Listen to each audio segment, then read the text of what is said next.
Back in 2018, I lived in a small town in northern Pennsylvania, the kind of place where everyone knew each other and nothing ever really happened. My parents had moved south years earlier, so I rented this old two-story farmhouse alone about 15 minutes outside town. The house was cheap for a reason. It sat at the end of a long gravel road surrounded by woods. No nearby neighbors, no street lights, just trees and dead silence at night. At first I loved it. I worked late shifts at a warehouse, so I'd get home around midnight, microwave something unhealthy, watch YouTube, and pass out. Quiet life. Then the knocking started. The first time happened during a storm. Around 1:30 in the morning, I was sitting on the couch when I heard 3 slow knocks on the front door. Not aggressive, just deliberate. Knock, knock, knock. I remember freezing because nobody ever came out there that late. Ever. I checked the window beside the door, but the porch light only showed rain pouring sideways across the yard. No car, no person, nothing. I convinced myself it was a branch or maybe the old wood settling. The house made weird noises all the time. Then it happened again. Knock, knock, knock. Same rhythm. This time it was definitely the door. I walked over carefully and looked through the peephole. There was a man standing on my porch. I could only make out parts of him through the rain.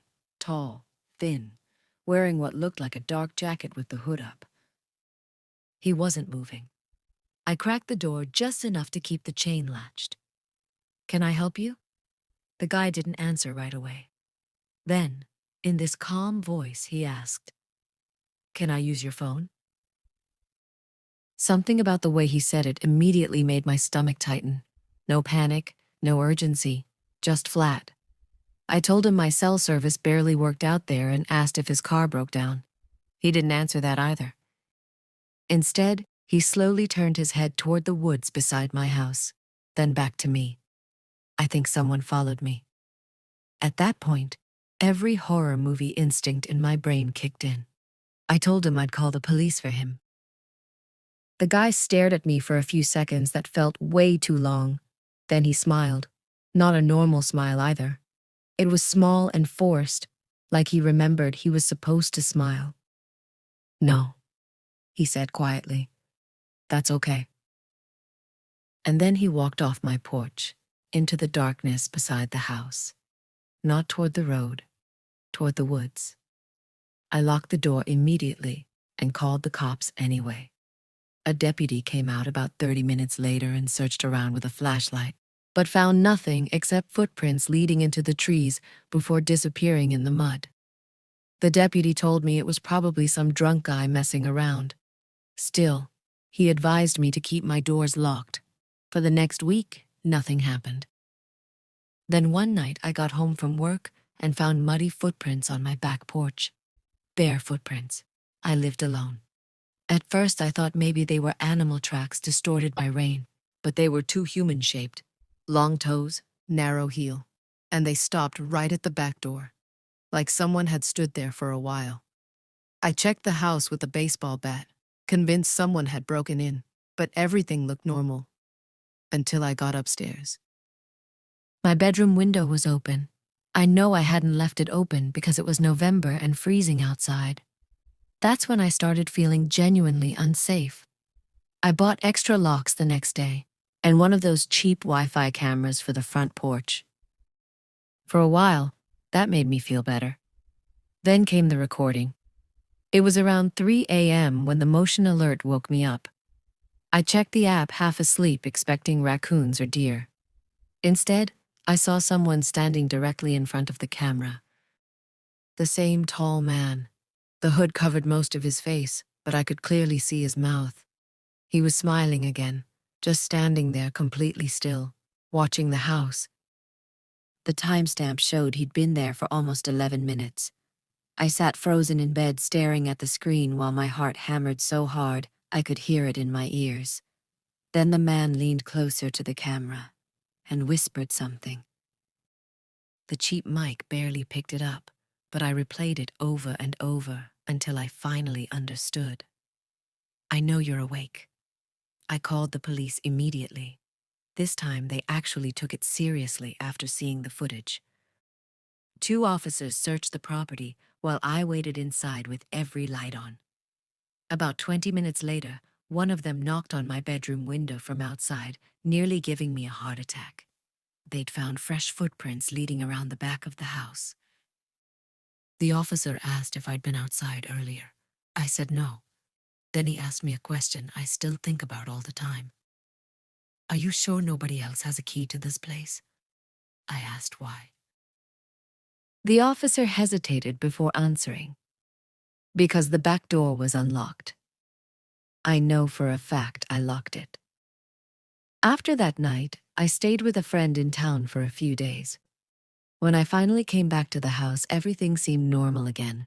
No footprints, no knocking, nothing on the cameras. I started thinking maybe the guy had moved on. Then one evening after work, I noticed something strange in the kitchen. One of the chairs had been moved. It was facing the hallway. At first, I thought maybe I'd forgotten moving it before leaving, but deep down, I knew I hadn't. The chair sat directly across from the hallway leading to the staircase, like someone had been sitting there watching upstairs. That was enough for me. I started packing that same night. Around 11 p.m., while throwing clothes into boxes, I heard a sound downstairs. A single creak, then another. Slow footsteps. I remember every detail perfectly after that because adrenaline burns things into your brain. I turned off my bedroom light instantly. The footsteps continued downstairs for maybe 10 seconds before stopping completely.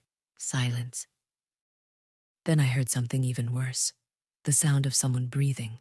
Not close. Right outside my bedroom door. I was holding my breath so hard my chest hurt. My phone was in my hand ready to dial 911. But I was terrified the screen light would give me away under the door crack. Then came 3 soft knocks on the bedroom door. Knock, knock, knock. Same rhythm as the first night. I couldn't move. Couldn't think. The person outside stayed there for what felt like forever. Then very softly, I heard the voice again. "I saw you come home." I finally called 911. The dispatcher kept whispering questions while I hid in the corner beside my bed, gripping the baseball bat like it would actually help. The footsteps slowly moved away from the door, then downstairs.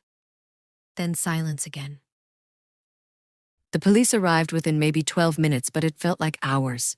They searched the entire property. Nobody. No broken windows, no forced entry, nothing stolen. But one officer found something that made my blood run cold. Under my bed, pushed all the way against the wall, was a dirty black hoodie soaked with rainwater. Someone had been inside my house long before I got home. I moved out 2 days later. The creepiest part happened months after. I got a call from the landlord asking if I'd return to the property. I told him no.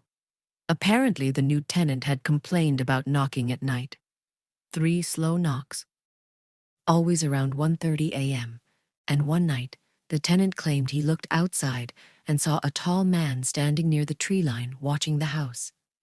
The police never identified anyone. No arrests. No explanation. Just footprints disappearing into the woods. I used to think the creepiest thing about living in rural Canada was the isolation. Now I know it's the silence. Because when something breaks that silence out there, especially late at night, you notice it immediately. This happened in the winter of 2021 when I was 24. I'd recently moved into a small rental cabin outside of Jasper, Alberta, after getting a seasonal maintenance job at a ski resort.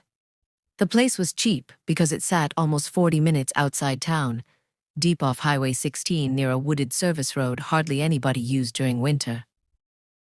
The landlord described it as quiet and private. He wasn't wrong.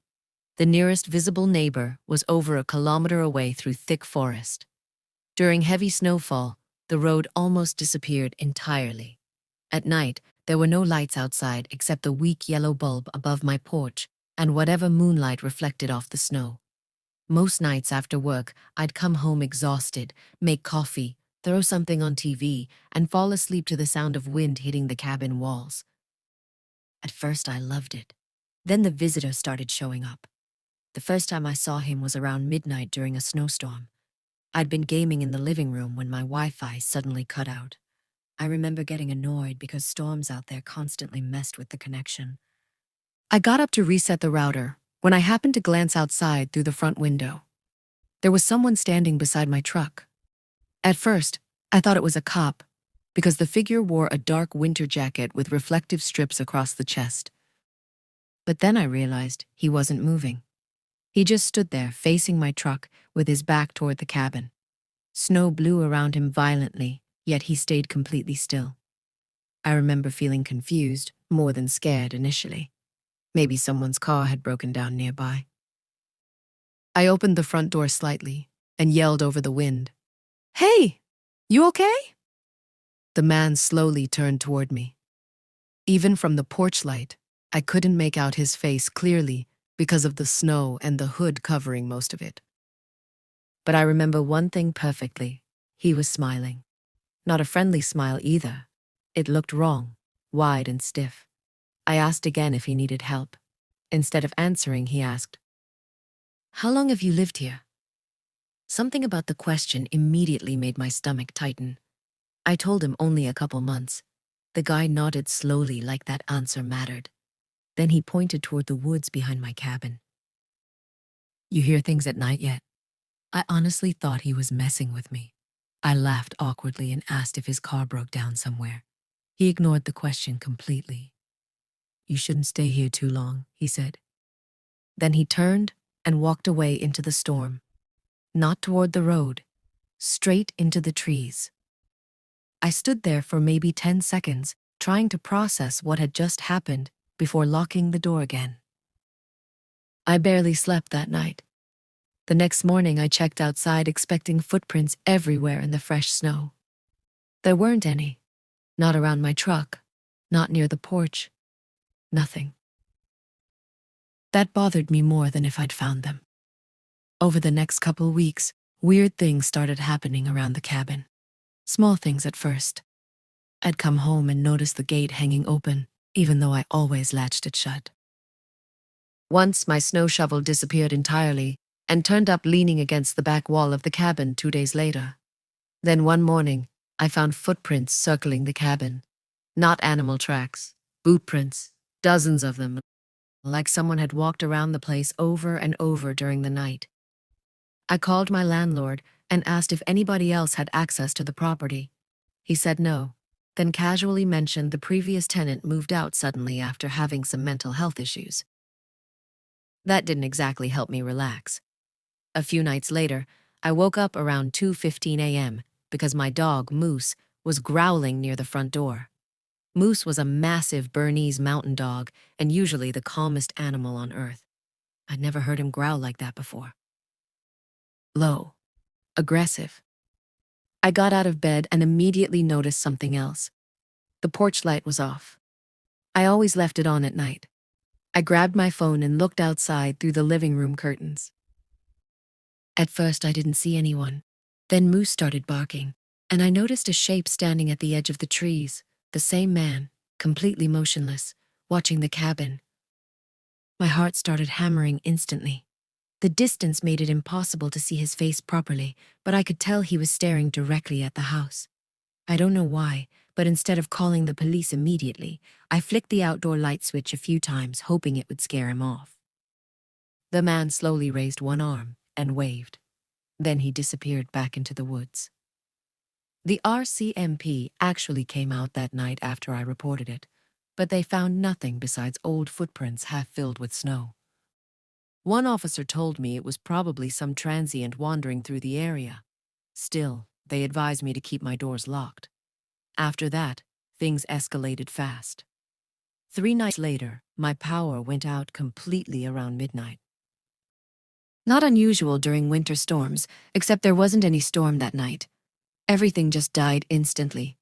The cabin became pitch black. No TV, no heater, no lights, nothing. I checked my phone flashlight and looked outside. Every neighboring property in the distance still had power. Just my cabin was dark. That's when I heard footsteps crunching outside in the snow. Slow footsteps, circling the cabin. I froze. The sound kept moving past the windows one by one. Crunch, crunch, crunch. Moose barked furiously near the kitchen window. Then the footsteps stopped, right outside the front door. A few seconds later came 3 knocks. Knock, knock, knock. I can still hear those knocks perfectly in my head, not loud. Calm, patient. I stayed completely silent. Then a man's voice came through the door. "You should let me inside." It was the same voice, flat and emotionless. Moose kept snarling while I backed toward the kitchen and grabbed the biggest knife I had. The voice spoke again. "It's freezing out here." I finally shouted that I was calling the police. The man laughed quietly. Not normal laughter either, more like somebody trying to imitate it. Then silence. A full minute passed before I slowly peeked through the side window near the door. Nobody. But as I stared outside, I noticed something that made my stomach drop. The hood of my truck was open. I knew immediately why my power had gone out. My cabin generator sat behind the truck in a locked metal box. Somebody had shut it off. The police searched again but found nothing except footprints leading into the woods before disappearing near the frozen creek behind the property. The officer asked if I had enemies. I told him no. But honestly, by then I was starting to wonder if the previous tenant had dealt with the same guy. I bought security cameras the next day. For about a week, everything stayed quiet. Then I checked the footage one morning before work. At exactly 3:11 a.m., one of the cameras captured movement near the back porch. The same man walked into frame slowly. This time I could see more details. Tall, extremely thin, dark winter jacket, face partially covered. But the worst part was what he was holding. A flashlight, not using it, just holding it at his side. He walked directly up to the back door and stood there for almost 4 minutes without moving. Then he leaned close to the door, like he was listening. Before leaving, he did something that terrified me more than anything else. He looked directly into the camera and smiled. The RCMP took the footage seriously after that.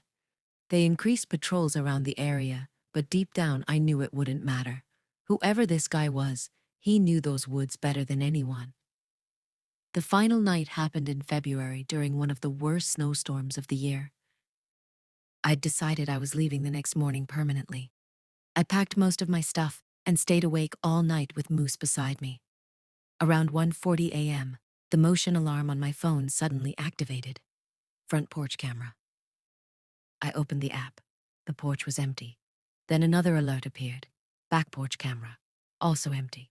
Then side window camera. Empty again. That's when I realized something horrifying. Someone was deliberately triggering them one by one, testing them. My entire cabin suddenly shook from a loud bang against the side wall. Moose exploded barking. Then another bang hit from the back of the cabin. Then another near the front porch. Whoever was outside was moving around the cabin fast, almost running. I called 911 immediately while locking myself in the bedroom. The dispatcher stayed on the line while the noises continued outside. Then everything stopped. Silence again. The dispatcher asked if I could hear anything. Right as I answered no, my bedroom doorknob slowly turned. I felt my entire body go cold. Somehow someone was inside the cabin. The knob kept twitching gently back and forth. Then the voice came through the door. Very soft. "I know you're awake." Moose lunged at the door, barking violently. The person outside stayed silent for several seconds before speaking again. "You weren't supposed to stay this long." Then came the sound of footsteps walking away down the hallway. A minute later, I heard the front door open. Then close. The RCMP arrived 7 minutes later. They searched everything. No sign of forced entry, no footprints near the bedroom window, nothing stolen. But they found one thing. The basement door beneath the cabin had been left open. I didn't even know there was a basement.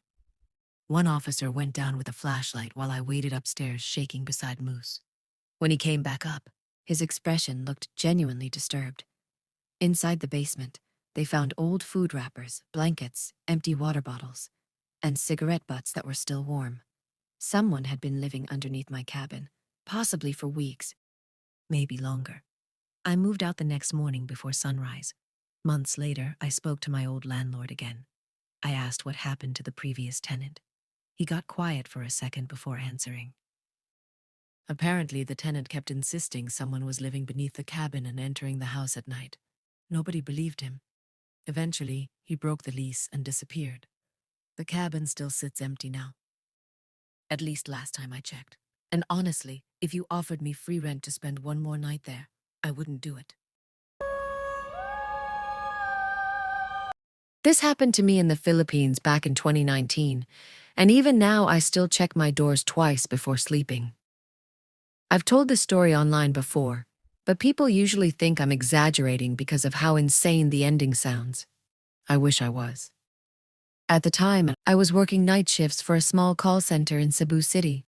The pay wasn't great, so instead of renting a condo closer to work, I stayed in this older 2-story house owned by my aunt in a quieter barangay about 40 minutes outside the city. The house itself wasn't creepy during the day. At night was different. Most houses nearby shut their lights off early, and the streets became almost completely empty after midnight, except for the occasional tricycle or stray dogs barking somewhere far away. My aunt had moved to Davao years earlier, so I basically lived there alone. The only thing that ever bothered me was the alley beside the house. It was narrow, dark, and led behind several abandoned properties swallowed by overgrown plants and broken fences. Even during daytime, people avoided walking through there. My neighbors used to joke that addicts hid there at night.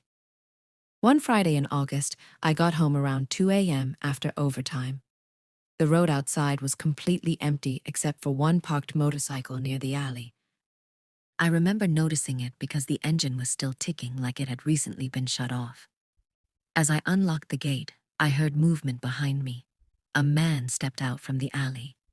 At first, I assumed he was drunk because he moved strangely, kind of swaying while he walked. He wore a dark rain jacket despite there being no rain, and a black helmet covered most of his face. I gave a quick polite nod and continued unlocking the front door. Then the guy spoke. "Excuse me." His voice sounded oddly calm. I turned around. He pointed toward the road. "Do you know where Santo Nino Street is?" I told him it was a few blocks away near the chapel. The guy stayed silent for a second. Then he asked, "You live here alone?" That question immediately made me uncomfortable. I lied and said my uncle was inside sleeping.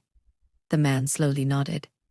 Even with the helmet visor hiding his face, I could somehow tell he was staring at me too intensely. Then he thanked me quietly, walked back toward the motorcycle, and disappeared down the road. I remember locking every bolt that night because something about him felt wrong. The next morning, I found muddy footprints outside my kitchen window.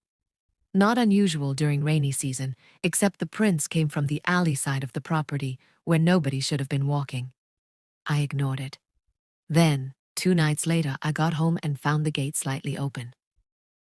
I specifically remembered locking it before work. Again, I convinced myself I probably forgot. But deep down, I knew I hadn't. That same week, my dog started acting strangely. His name was Bruno, a mixed Aspen who normally slept through everything. But suddenly, every night around 3 a.m., he'd stand near the kitchen door growling toward the alley outside. Not barking, growling, low and nervous. One night I finally looked. I moved the curtain aside near the kitchen sink and stared toward the alley. At first I saw nothing except darkness and plants moving slightly in the wind. Then I noticed a figure standing beside the back fence, the man with the helmet. Perfectly still, watching the house. I instantly stepped back from the window. My heart started pounding so hard I actually felt dizzy. I grabbed my phone flashlight and looked outside again. He was gone. I barely slept that night. The next day at work, I told a few coworkers about it. Most of them laughed and said it was probably a thief scouting houses. One of them suggested installing cameras. I bought a cheap CCTV setup online the same day. For about a week, nothing happened. Then came the knocking. It started around 2:40 a.m. on a Tuesday. 3 knocks at the front gate. Talk, talk, talk. I woke up confused because nobody visited that late. At first I ignored it. Then it came again. Talk, talk, talk. Bruno immediately started barking downstairs. I checked my phone camera app expecting maybe a drunk person at the wrong house. Instead, I saw the helmeted man standing outside the gate, motionless, one hand resting on the metal bars. I watched the screen for almost 30 seconds before finally speaking through the camera microphone. "Who are you?" No answer. Then slowly, the man tilted his head upward toward the camera and waved. Something about that tiny movement scared me more than if he'd screamed. I threatened to call the police. The guy remained still for another few seconds before quietly walking away down the road.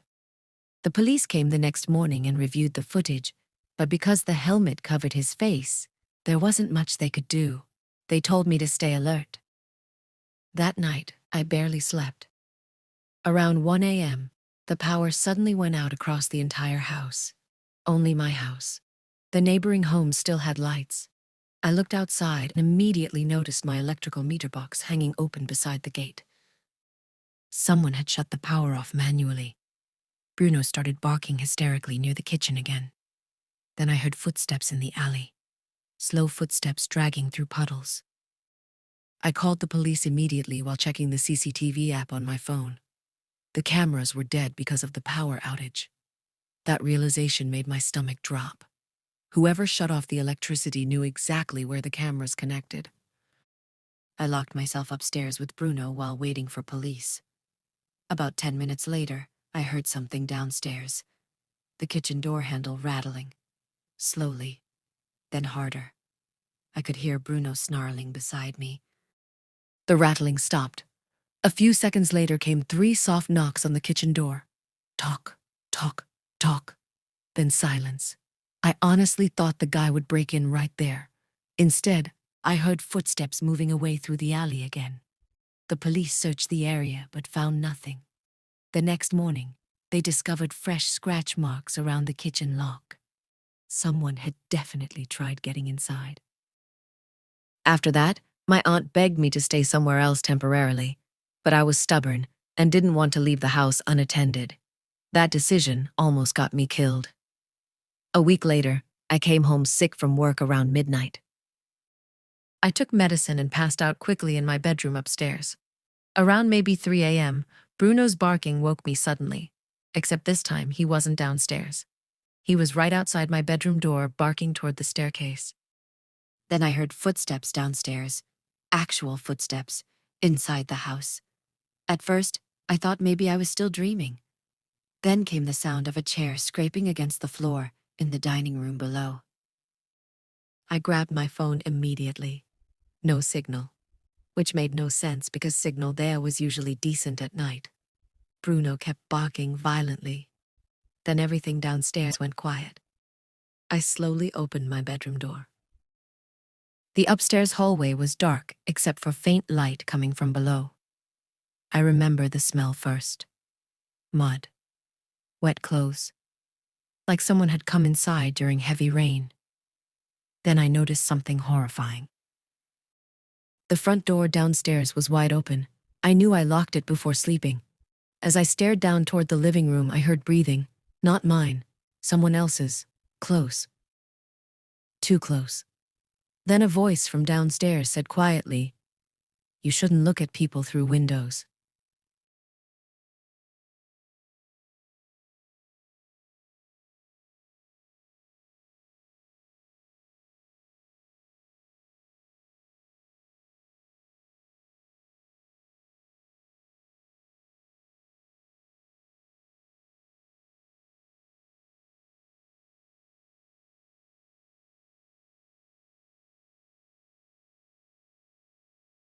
I ran back into my room instantly and slammed the door shut.